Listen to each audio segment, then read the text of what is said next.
You opened your IRA. You're ready to invest. But now you see hundreds of fund options and you freeze.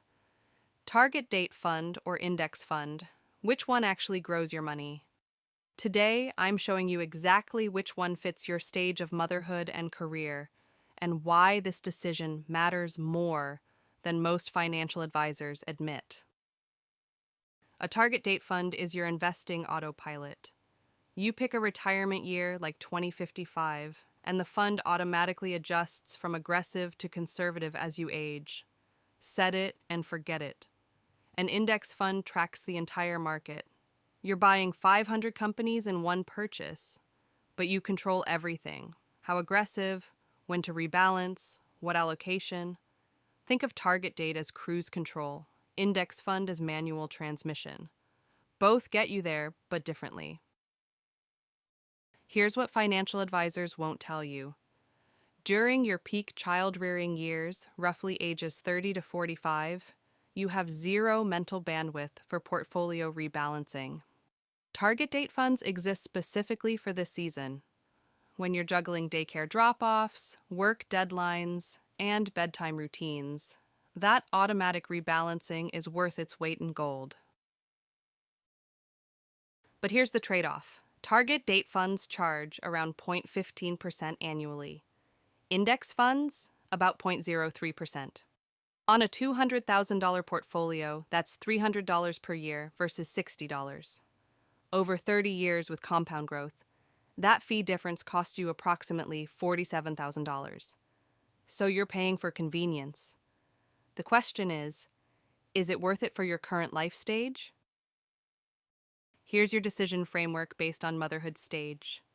If you have kids under 5 at home, choose target date fund. You need sleep more than you need to optimize fees. If your kids are school age and you have occasional free time, consider a simple 3-fund portfolio of index funds. You can rebalance once yearly, that's manageable. If you're child-free or your kids are grown, index funds all the way. You have the time, the lower fees compound significantly, and you maintain full control. Here's what surprises most people. After fees, a target date fund 2055 and a similar mix of index funds perform almost identically. We're talking maybe 0.2% difference annually. $100,000 over 20 years? Target date grows to about $305,000.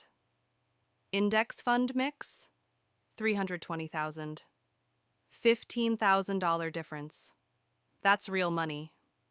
But if target date means you actually invest instead of procrastinating because index funds feel overwhelming, it's absolutely worth it. Here's the strategy most working moms miss. You can switch. Start with target date during chaotic early motherhood years. Then transition to index funds when life stabilizes. Sarah did exactly this. Target date from age 30 to 38 while raising toddlers. Switch to index funds at 39 when both kids were in school and she had bandwidth to learn. Saved her sanity early, saved her money later. Best of both worlds. So which one matches your current life stage? Target date for autopilot or index fund for control? Comment below with your kids' ages and which you're choosing. Next Thursday, we're covering HSA versus FSA for working women's healthcare savings. Subscribe so you don't miss it. This is educational content only. Consult financial professionals for your personal situation.